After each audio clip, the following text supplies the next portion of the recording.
But you must have another foundation within yourself, a foundation of knowledge. Then you can build a shield.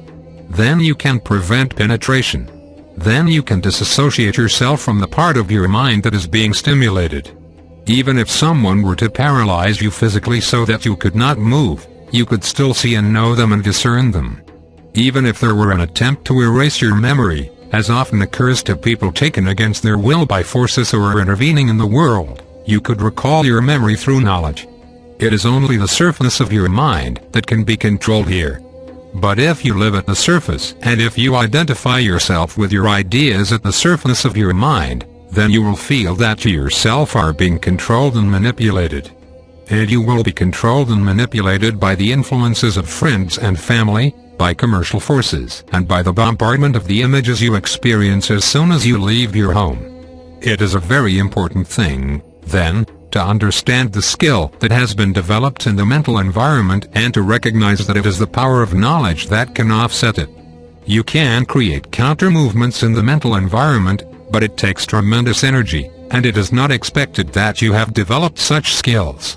But you need to learn how to shield your mind, particularly if you are near a greater community presence. Since the greater community is a presence in your world, it is something you may well encounter. This is what enables you to be without fear when facing danger. This is what enables you to respond in an emergency, to do what is needed and appropriate without concern for yourself. This is the power of knowledge.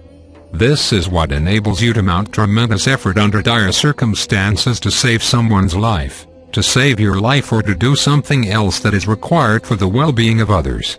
This is the power of knowledge. It is what takes you beyond your mind, your thinking, your conditioning, and the influence of the mental environment that you live in. This is the power of knowledge. Others are inspired in spite of their ideas and beliefs, in spite of their fears, because knowledge has touched them. Knowledge within you has touched them. When you read the briefings that have been sent from the allies of humanity, you can recognize the intention behind their communications. It is inspiring. Even though their message is difficult to receive and may frighten your mind, it is inspiring because of the knowledge that it represents and the high regard for humanity this represents. Your allies will not come to save you. They will not mount an effort to come and save you. They will not betray the secrecy in which they live. They will not enter warfare with other nations on your behalf, and thus destroy everything it has taken for them to develop and to secure their anonymity in the universe.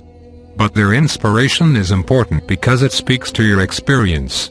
It speaks to knowledge within you. This is the power of inspiration that can break the hold of the mental environment, that can break the hold of persuasion, and that can break the hold of addiction. If you are to be powerful as a people in the greater community, you must look upon these things with great sobriety, not with hope and not with fear, but with knowledge. Not wishing, believing and hoping that everything will turn out right, and not with the fear that you will be overwhelmed and cannot respond. It is a different kind of position within yourself. It is a position you take in a house on fire when you must save people. You jump into action. You are not thinking about hope or fear. You are responding to a situation, doing whatever you can to help. Many people have had this experience. It represents a great state of objectivity. It is not aggressive. It is not destructive. But it is very different from your normal experience. It is this awareness that you must cultivate and support in yourself and others, and bring to bear regarding your own understanding of the greater community. Without fear, without ambition, without wishful thinking, you can see things clearly, if you look, if you are patient, if you take time. There are no quick answers if you are seeking a deeper experience. Others will try to influence you, and this influence is underway even at this moment from others in the greater community. Will you be able to recognize this influence?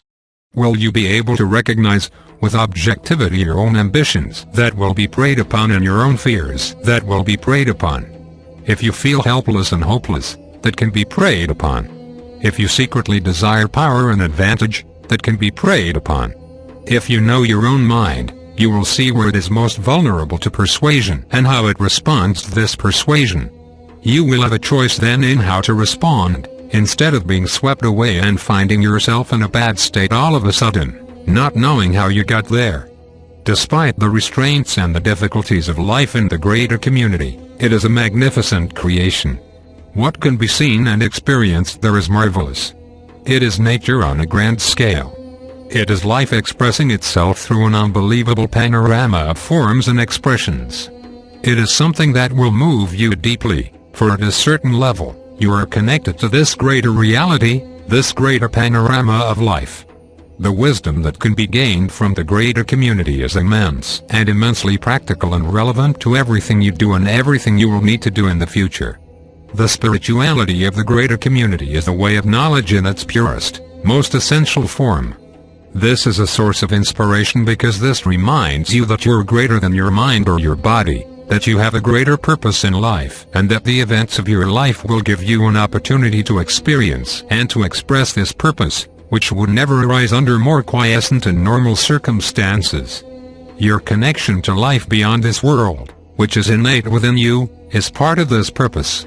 You have only to be patient and take the steps to knowledge to allow the pieces of the puzzle to come together, as they most surely will. Yet if you are reckless and impatient and try to fill in all of the spaces yourself, you will not see the picture that is waiting for you to discover. The greater community is an experience. It contains everything that is marvelous and everything that is difficult, everything that is true and everything that is deceptive, everything that is wondrous and everything that is dreadful. But you must have great sobriety to approach this, to see with clear eyes, to see without preference, to see what you're looking at and to allow knowledge to give you the indication if something is good for you or not and how you should respond. Humanity already has a great promise to be a race that is strong with knowledge. You have been able to maintain your religious traditions. The way of knowledge is not foreign or unknown to you. It is part of your religious traditions. It is part of your worldly experience. In general, primitive peoples are closer to knowledge than technologically advanced races. But knowledge is there nonetheless. If you know you are not your mind and can view your mind objectively and step back from your thoughts and feelings, then you have achieved a greater skill, a skill you will need with ever greater regularity as the world around you becomes more difficult, as the great waves of change break upon your shores, creating increasing instability and insecurity. In human societies and the world around you, you will need this inner strength. It must be strong enough not to fail you in your greatest moments of fear, doubt or anxiety. And you must withstand the inducements and seductions of the greater community that are being placed upon humanity at this time by small groups of intervening forces. This is the greatest opportunity you have to fulfill your mission here, to discover your greater power, to discover your connection to God, and to find your most potent forms of service to humanity and to the world. In adversity, you find your greatest strengths. Your higher purpose is called out of you facing situations you would rather avoid. If you seek only pleasure, comfort and security, what is great within you will not emerge, and you will neglect or avoid those circumstances that could call it forth from you. You will succumb to the mental environment and to the persuasions that exist there, following the expectations and demands of others, not even knowing where your thoughts come from and how they are being influenced. Your practice in dealing with the greater community happens right in your own home, in your sphere of friends, in your sphere of relationships. Where you work, wherever you participate with others, there is a unique mental environment in that situation. Every home has a unique mental environment because it is created by the intelligences that reside there. It is a part of life. It is an integral part of life. And it becomes a greater part of your life as you advance and progress and gain an understanding of the greater community all around you.